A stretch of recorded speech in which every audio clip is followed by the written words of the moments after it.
Para intervir pelo Bloco de Esquerda tem a palavra o Sr. Deputado Francisco Louçã. Faz favor. Muito obrigado, Sra. Presidente.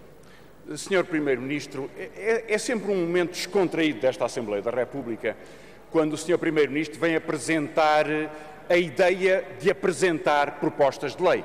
Fala-nos grandes medidas sobre a justiça que mais dia menos dia vai apresentar à Assembleia da República. Um dia destes até apresenta uma reforma sobre a justiça. Cá estaremos para a discutir. Mas nessa altura, o que agora registramos é que o Governo se permitiu fazer uma chantagem inaceitável sobre o Tribunal Constitucional para que ele não possa considerar a inconstitucionalidade da retirada do 13º e do 14º mês aos trabalhadores e aos reformados. E isso é uma ação política contra a justiça. E eu quero deixá-la aqui registada claramente. O Sr. Primeiro-Ministro disse-nos hoje que, sim, a Sra. Ministra da Justiça está ao seu lado, foi ela que o fez. O Sr. Primeiro-Ministro veio-nos dizer que não queria cosmética, que não queria que tudo continuasse na mesma. Eu vou-lhe pôr um problema concreto para o qual quero uma resposta concreta, se fizer o favor, Sr. Primeiro-Ministro. O Presidente do maior núcleo de intervenção do Estado na economia, que é o Presidente da Caixa Geral de Depósitos, escolheu ser simultaneamente o Presidente da associação que representa todos os interesses privados da finança portuguesa. Eu quero saber, Sr. Primeiro-Ministro, se foi consultado e se considera ou não que há incompatibilidade nesta sobreposição de duas tarefas contraditórias na mesma pessoa, que é, aliás, um representante do Estado na banca. O Sr. Primeiro-Ministro tem a palavra para responder. Muito obrigado, Sra. Presidente. Sr. Deputado Francisco Louçã, ao contrário do que a sua pergunta poderia sugerir, o Governo nunca condicionou o Tribunal Constitucional em matéria nenhuma. Está o Tribunal Constitucional em total liberdade, como sempre, para determinar o que entender sobre as matérias que são colocadas ao Tribunal.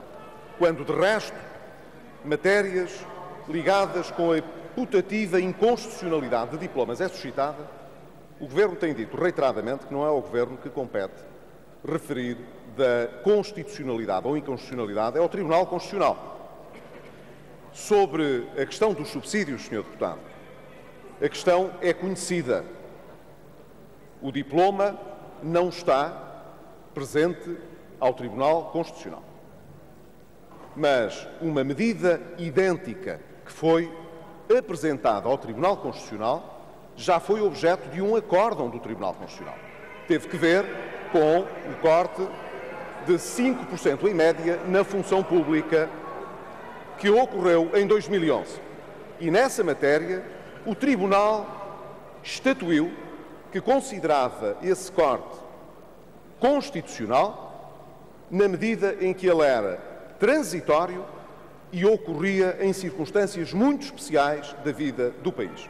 E foi isso que levou que eu próprio tivesse já dito que, no caso dos subsídios, eles têm também um caráter transitório, na medida em que nós tencionamos respeitar aquilo que é a doutrina que o Tribunal Constitucional instituiu nessa matéria. Portanto, Sr. Deputado, não só não há nenhum condicionamento ao Tribunal Constitucional, como antes, pelo contrário, o Governo assumiu a orientação que o Tribunal Constitucional já havia plasmado no acórdão que proferiu sobre uma medida do Orçamento do Estado para 2011, apresentada em 2010.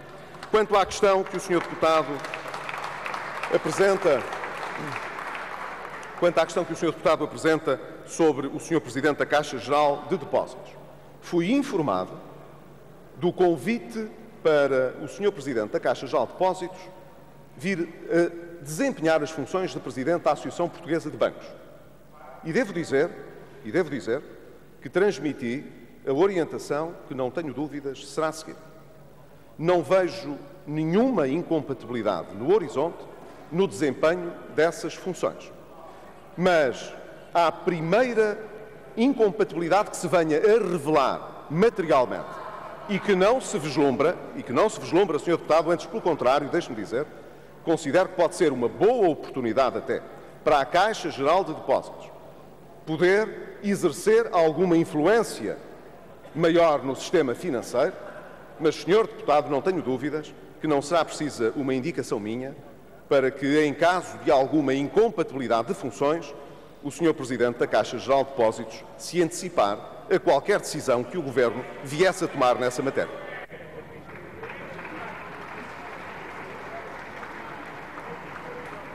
Sr. Deputado Francisco Louçã, faz favor.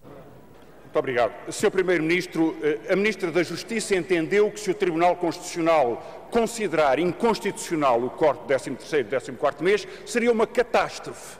Eu não sei se considera que uma catástrofe não é uma pequenina pressão, mas a mim parece-me que sim. Agora, Sr. Primeiro-Ministro, vamos falar da catástrofe verdadeira, da que está a ocorrer. Diz, não sei se o Sr. Primeiro-Ministro estudou este assunto, pela sua resposta parece que sim. Diz o Estatuto da Caixa Geral de Depósitos, compete ao Presidente assegurar as deliberações do Conselho de Administração do Estado. Diz os Estatutos da Associação Portuguesa de Bancos, compete ao Presidente representar aquela associação junto de entidades públicas, privadas, nacionais e estrangeiras. O Presidente da Caixa, que representa o Estado, representa o interesse público, mas da parte da tarde negocia com a Troika os interesses do setor privado junto de instituições estrangeiras. E já agora, se quer falar de incompatibilidade, Sr. Primeiro-Ministro, por que razão é que o Presidente da Caixa Geral de Depósitos, tendo 2 empregos, escolheu ser pago pela Associação Portuguesa de Bancos e não pela Caixa Geral de Depósitos? Ou seja, não só é incompatível presidir ao Banco Público e representar os seus concorrentes diretos, como ele é pago pelos concorrentes, Sr. Primeiro-Ministro. É pago pelos seus concorrentes. Não acha que os portugueses percebem bem que esta coisa dos sacrifícios, estamos dispostos a todos os sacrifícios, vamos fazer mais sacrifícios. Se o ordenado é maior, aquele homem está disposto a pedir para ser pago pelos concorrentes. Se o Sr. Primeiro-Ministro não acha que há nada de estranho nisto, então creio que não sabe olhar para o país em que vivemos.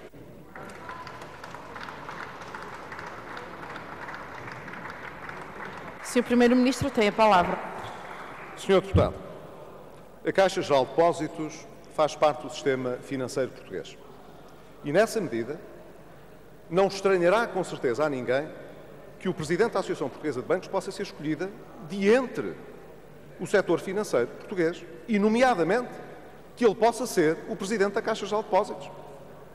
Existe, como sabe o Sr. Deputado, uma diferença grande entre o Chairman da Caixa e o Presidente Executivo.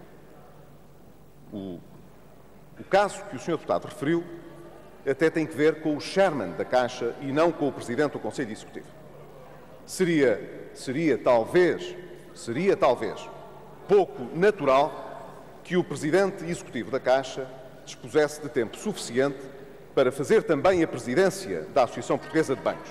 Não por uma questão de inconstitucionalidade nem de incompatibilidade, Sr. Deputado, mas por uma razão materialmente prática, que é de tempo. Sr. Deputado, se a Caixa Geral de Depósitos faz parte da Associação Portuguesa de Bancos, o interesse público está menos acautelado por a Caixa fazer parte da Associação Portuguesa de Bancos ou o seu chairman poder presidir a Associação Portuguesa de Bancos? Eu não vejo, Sr. Deputado, com sinceridade, não vejo. Mas, Sr. Deputado, lhe quero garantir que se algum dia existir alguma matéria que seja conflituante com o Estado e com o interesse público, a Caixa Geral de Depósitos não deixará de agir em conformidade, seja através do seu chairman ou através da própria instituição. E volto a dizer, Sr. Deputado, não tenho dúvidas que não será nessa altura, conhecendo o Engenheiro Faria de Oliveira como conheço, que não será nessa altura necessário que seja o Governo convidado a dar uma primeira apreciação sobre isso, porque tenho a certeza que será ele próprio a tomar a iniciativa de separar essas águas. Quanto à questão do vencimento, Sr. Deputado, o Sr. Deputado quase que parece o Sr. Deputado Jerónimo de Sousa, quando falava dos lucros da Galp. Sr. Deputado, ele há de ser remunerado com certeza pelo seu trabalho, e porque é que prefere um ou outro, essa é uma questão que eu preferiria que fosse o Engenheiro Faria de Oliveira a responder. Muito obrigado.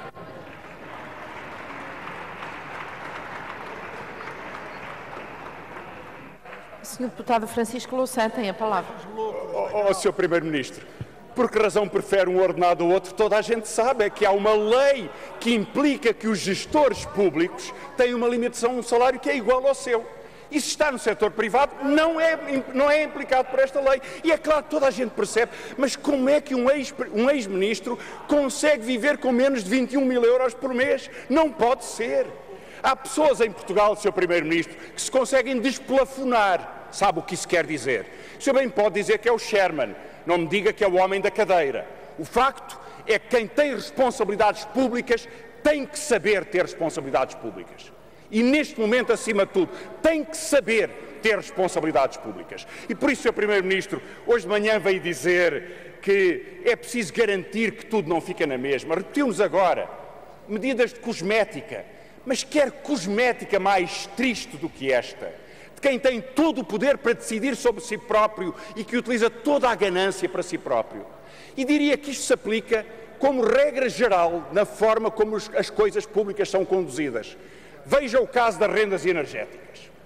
O Sr. Primeiro-Ministro anunciou hoje de manhã às 8h30 da manhã e hoje repetiu aqui numa intervenção anterior, vamos pôr cobro aos excessos das rendas energéticas.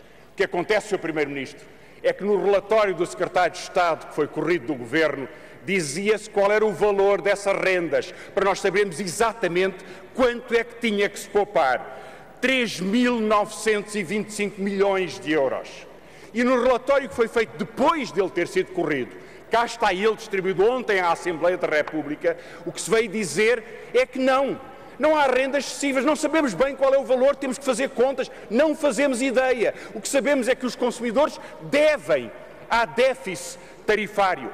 E é por isso que nós olhamos para este Governo, que não quer combater rendas excessivas, que permite o privilégio, que é capaz de impor uma nova taxa quando tinha dito a todos e a toda a gente que nunca haveria mais carga fiscal. Cá está uma taxinha sobre os centros comerciais, mais um aumento de impostos, mais um aumento da eletricidade, mais um imenso aumento do IMI, é verdade, mais um atraso no pagamento do IRS, tudo a tirar sempre às pessoas, Sr. Primeiro-Ministro. E essa desigualdade é de um governo que se atreve a ir a Washington e dizer que estamos dispostos a mais sacrifícios.